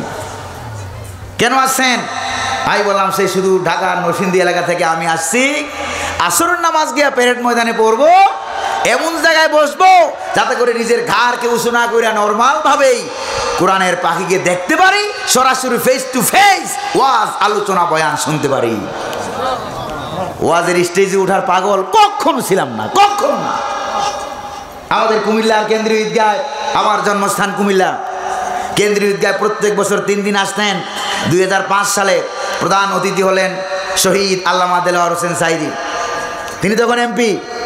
কুমিল্লা সার্কিট হাউসে মেহমানদারির ব্যবস্থা করা হলো। এরপরে আমি এলাম বিশেষ অতিথির সাথে সবর সঙ্গী হইয়া। মুফতি প্রফেসর কাজী মোহাম্মদ ইব্রাহিম, নাম অনেকে জানেন, মুহাদ্দিস, জামিয়া কাসিমিয়ার প্রধান মুহাদ্দিস ছিল। হুজুরের সাথে আসলাম। তিনি আমারে বললেন, তুমি তো আমার সাথে লোক, তুমি আমার সাথে স্টেজে উঠবা। আমি একই কথা বলেছি, হুজুর, স্টেজে ওঠার জন্য আমি আসি নাই, আমি এসেছি কোরআনের পাখির সামনাসামনি বসবো, ফেস টু ফেস বসে ওয়াজ শুনবো, তাফসীর শুনবো, বয়ান শুনবো। সেই প্রাইমারি স্কুল থেকে এই কোরআনের পাখিকে আমি ফলো করি, অনুসরণ করি। আলহামদুলিল্লাহ বলবেন না? জোরে কর না আলহামদুলিল্লাহ। প্রিয় ভাইরা আমার, রব্বুল আলামিন এরপরে বললেন, শিক্ষা তোমরা গ্রহণ করো, যারা পালিয়ে গেছো, যারা দেশে আছো, সকলে মিলে শিক্ষা গ্রহণ করো। চতুর্মুখী শিক্ষা এটার ভিতরে আছে নাকি নাই? সেই কোরআনের পাখি ওয়াজ করতে গিয়ে, তাফসির করতে গিয়ে বললেন, সূরা আসরের তাফসির করতে গিয়ে তিনি বলেছিলেন, ওয়াল আসরি, মানে ইতিহাসের কসম। একটা তাফসির আছে নাকি নাই? তবে ইতিহাসের চূড়ান্ত শিক্ষা হলো এই, ইতিহাসের সবচাইতে বড় শিক্ষা হলো এই যে ইতিহাস থেকে কেউ শিক্ষা গ্রহণ করে না। পৃথিবীতে কেউ স্থায়ী হয় না, ঠিক কিনা? পৃথিবীতে কেউ স্থায়ী হয় না, হোক না সে নমরুদ কিবা ফেরাউন, কেউ ভবে চিরকাল রয় না। জোরে বলেন ঠিক কিনা? ফেরাউন শেষ তক ছিল না, মৃত্যু তাকেও ছেড়ে দিল না, ঠিক কিনা? রেখে গেল সব তার স্মৃতিচিহ্ন, রেখে গেল সব তার স্মৃতিচিহ্ন, কেউ যেন ফেরাউন হয় না। শিক্ষা, শিক্ষা আছে নাকি না? প্রিয় ভাইরা আমার, এরপরে আর মাত্র 2টা লাইন আছে। রব্বুল আলামিন বলেন, তাদেরকে পালিয়ে যাওয়ার যে সুযোগটা, এটাও তোমরা করো নাই, এটা করেছেন কে? জোরে বলেন না কে? ওয়ালাউলা আন কাতাবাল্লাহু আলাইহিমুল জালাআ লাআযাবাহুম ফিদ দুনিয়া। যদি আমি তাদেরকে পালিয়ে যাওয়ার সুযোগ না দিতাম, কে বলেন? রব্বুল আলামিন বলেন, যদি আমি তাদেরকে পালিয়ে যাওয়ার সুযোগ না দিতাম, দেশান্তরিত হওয়ার আল জালাউ, আমার ডানে বামে উলামায়ে কেরাম আছেন, তরজমা ভুল হইলে আমারে ধরাইয়া দিবেন, আমি খুশি হব, আপনার পায়ে ধরে আমি সালাম করব, কপালে চুমু খাবো, কারণ মানুষ মাত্রই তো ভুল। জোরে বলেন ঠিক কিনা? এই দুনিয়ার সবচাইতে কঠিন কাজ হলো নিজের ভুল স্বীকার করা, আর এই দুনিয়ার সবচেয়ে সহজ কাজ হলো অন্যের ভুল নিয়া, দোষ নিয়া সমালোচনা করা।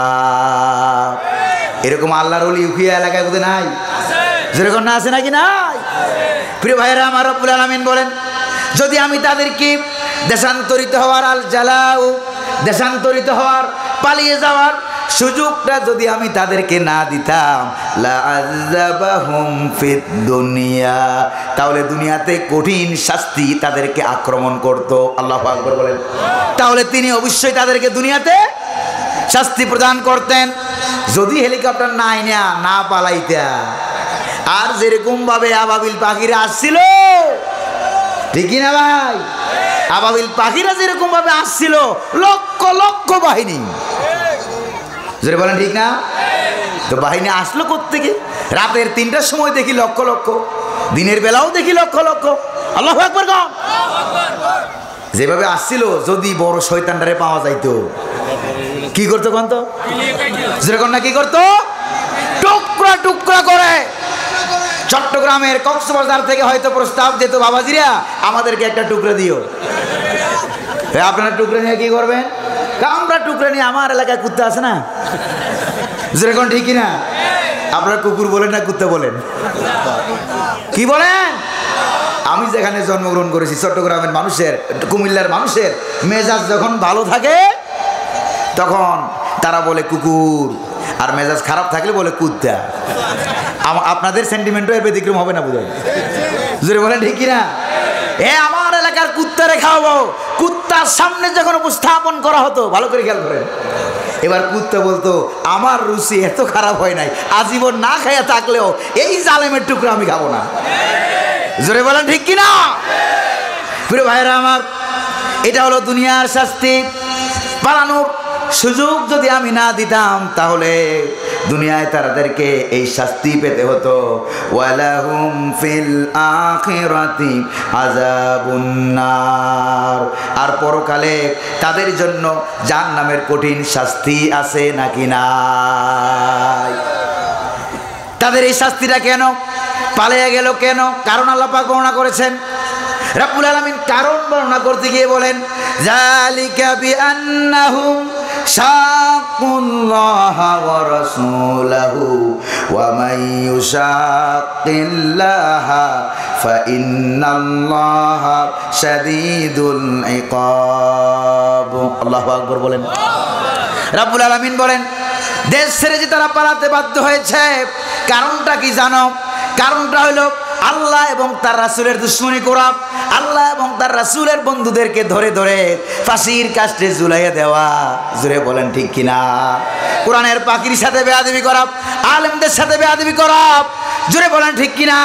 আলিয়া বুঝি না, কওমি বুঝি না, জামাত ইসলামী বুঝি না, হেফাজতে ইসলাম বুঝি না, বিরোধী দল হলেই তারা মারত। জোরে বলেন ঠিক কিনা?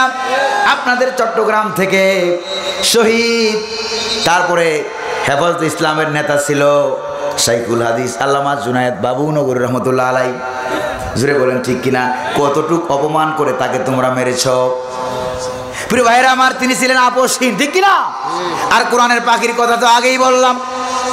প্রিয় ভাইরা আমার, এরপরে আল্লাহ এবং নবীর সাথে তোমরা দুশমনী করেছ।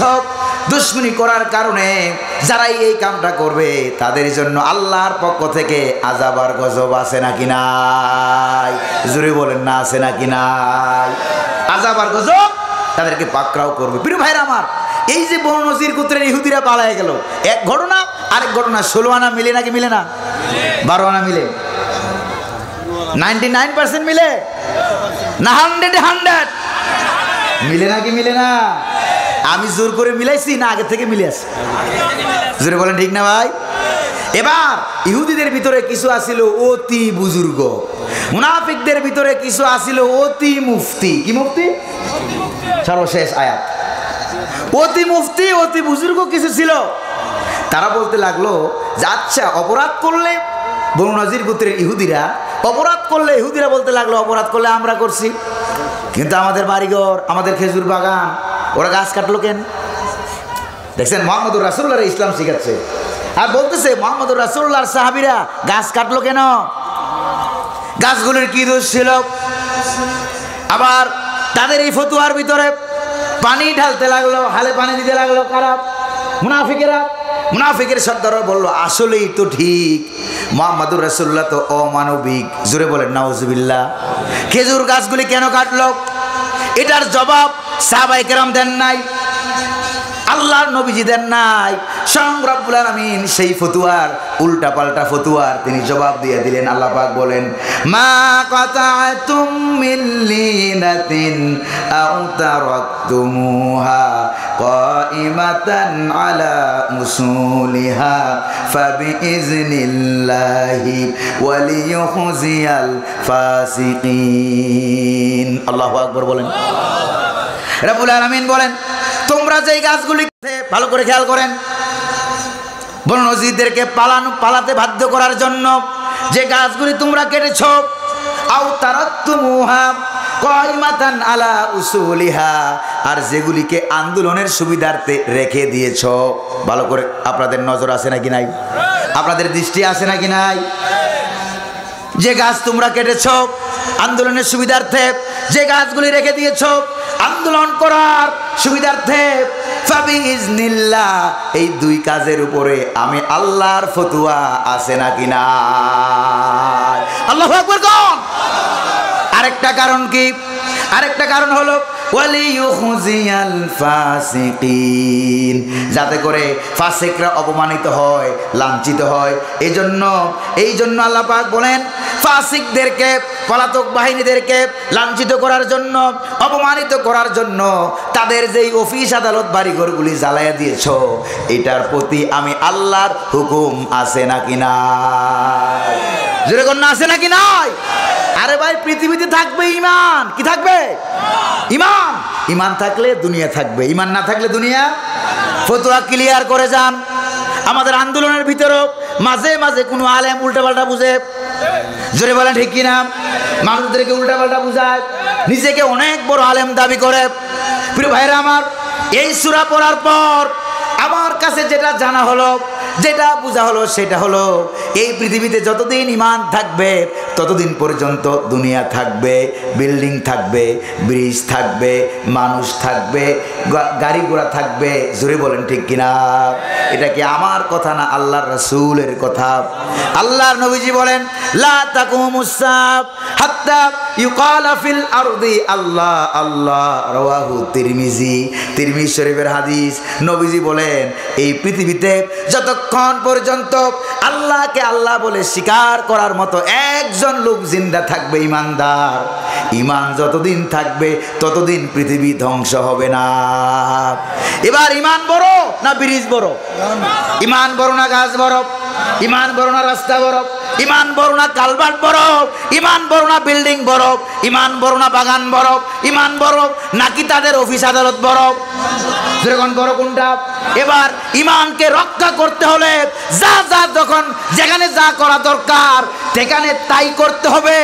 এটাই মুহাম্মাদুর রাসূলুল্লাহর সাহাবায়ে কেরামের আন্দোলন আর সুন্নাত। যেরকম ঠিক কিনা? ফতুয়াটা আপনাদের বুঝে আসছে নাকি আসে নাই? জোরে বলেন না, আসে নাকি আসে নাই? উল্টাপাল্টা ফতুয়া দিয়ে মানুষদেরকে বিভ্রান্ত করা যাবে? নিজেও ঢাকা শহরে দারুল ইফতা চালাই, আর তাকাসসুস ফিল ফিকহিল ইসলামি ফতুয়া বোর্ড আমারও আছে, আলহামদুলিল্লাহ। উল্টাপাল্টা ফতুয়া দিয়ে যে পয়সা যাবেন এরকম না। কওমি মাদ্রাসায়ও পড়েছি, আলিয়া মাদ্রাসায়ও পড়েছি, আলহামদুলিল্লাহ। উল্টাপাল্টা কথা বইলা সব জায়গা থেকে বাসা টাসা যাবে না। আল্লাহ পাক তার নগণ্য গোলামকে কোরআনের জন্য কবুল করুন বলি আমিন। আজকে আপনাদের সামনে আলোচনা করলো সূরা হাসর। নাম কি? কি পরকালের হাসর না জালিমদের পলাতকের হাসর? যেরকম কার কার? জালিমদের পলাতকের হাসর। যেরকম ঠিক না? প্রিয় ভাইরা আমার, এর থেকে আরো কত সুন্দর সুন্দর কত তাফসীর যে কোরআনে আছে, আলহামদুলিল্লাহ। তাফসীরের কোনো অভাব? আমার মনে একটা দুঃখ যে বাংলার জমিনে বর্তমানে আর এখন কেউ 2 দিন 3 দিন 5 দিন ব্যাপী ধারাবাহিক তাফসীর হয় না, করেও না, আয়োজকরাও না, আলেম উলামারও না। জোরে বলেন ঠিক কিনা? আর আল্লামা সাইদি যখন চট্টগ্রাম প্যারেড ময়দানের তাফসীর করার 5 দিন ব্যাপী মাহফিল করার সর্বপ্রথম প্রস্তাবক হইল আল্লামা শহীদ সাইদি রহমতুল্লাহ আলাইহি, আলহামদুলিল্লাহ। মাওলানা শামসুদ্দিন সাহেব শাইখুল হাদিসকে তিনি বলেছিলেন, মাওলানা তাফসীরের আয়োজন কই কে শুনবে তাফসীর? ঠিক কিনা? ইতিহাস জানা আছে না? কে শুনবে তাফসীর? একটু কইরা দেখি না। এরপরে স্কুল মাঠে, এরপরে কলেজিয়েট মাঝে, এরপরে প্যারেড ময়দানে, আবার আউটডোর স্টেডিয়ামে, এরপরে সারা দুনিয়া। আল্লাহু আকবার। কোরআনের তাফসীর কোরআনের পাখির মতো তাফসীর করা হলে সারা বাংলাদেশের মানুষ কোরআনের পাখির জন্য পাগল। আপনারা পাগল না? প্রিয় ভাইরা আমার যখন দাওয়াত দেয় তখন আমার দাওয়াত দিয়েছিল 9টার কথা বললে, কয়টা? 9টার কথা বললে আমার মাইক দিয়েছে 11টার পরে। যেরকম ঠিক কিনা? তাহলে সব আল্লাহর ওলি, যে বলেন ঠিক কিনা? রাগ করতেছেন না তো আপনারা? তো 9টার সময় যদি পাইতাম তাহলে এই যে ফাঁকে ফাঁকে কিছু লোক উঠে গেছে, এটা কি হইতো? আপনারা কি বলেন, এটা কি হইতো? তো কতবার বসে থাকবে? কয় ঘন্টা বসে থাকা যায়? বসে থাকা যায় কয় ঘন্টা? এই জন্য কোরআনের পাখি কখনো কখনো মাগরিব পরে তাফসীর করতেন, কখনো সর্বোচ্চ 8টায়। চট্টগ্রামে একবার আমার জীবনে দেখছি সর্বোচ্চ 9টায়। তৃতীয় দিনে তিনি তাফসীর শুরু করছিলেন বিদেশি মেহমানদের আসার কারণে। মনে আছে কিনা আপনাদের? বিদেশি মেহমানদের আসার কারণে সর্বোচ্চ 9টায় একদিন মাত্র শুরু করেছিলেন। কয়দিন? একদিন মাত্র শুরু করেছিলেন প্রিয় ভাইরা। তাও আবার ওই যে দুরূদ শরীফ সংক্ষিপ্ত করে, হ্যাঁ, এরপরে বালাগালুলা বিকামালি সেদিন তিনি বলেনি নাই। আমার মনে আছে, আমার মনে আছে প্রিয় ভাইরা আমার। এই জন্য এই মাহফিলকে আল্লাহ পাক কিয়ামত পর্যন্ত কায়েম রাখুন বলি আমিন। আরো জোরে বলি না আমিন? আপনারা রাগটা করতেছেন না তো আবার? তো আজকে যা তাফসীর শুনলেন ফজরের নামাজ না পড়লেও চলবো, কারণ আল্লাহর ওলি বড় হয়ে গেলে কি নামাজ লাগে নাকি আবার? হ্যাঁ, ফজরের নামাজ কারা কারা পড়বেন তার হাত তোলেন। ফজরের নামাজ সামনে রমজান আসতেছে, রোজা রাখবেন তো ইনশাআল্লাহ? হুজুর সাল্লাল্লাহু আলাইহি সাল্লাম এই রজব মাস থেকে দোয়া করতেন, আল্লাহুম্মা বারিক লানা ফি রজবা ওয়া শাবান ওয়া বাল্লিগনা রমাদান। আল্লাহ রজব মাসে শাবান মাসে আমাদের হায়াতে বরকত দান করো, হায়াতকে লম্বা করে মাহে রমজান পাওয়ার তৌফিক দান করো। ডাইরেক্ট তরজমা হলো এটা। প্রিয় ভাইয়ের আমার, আল্লাহ যেন কবুল করেন বলে আমিন।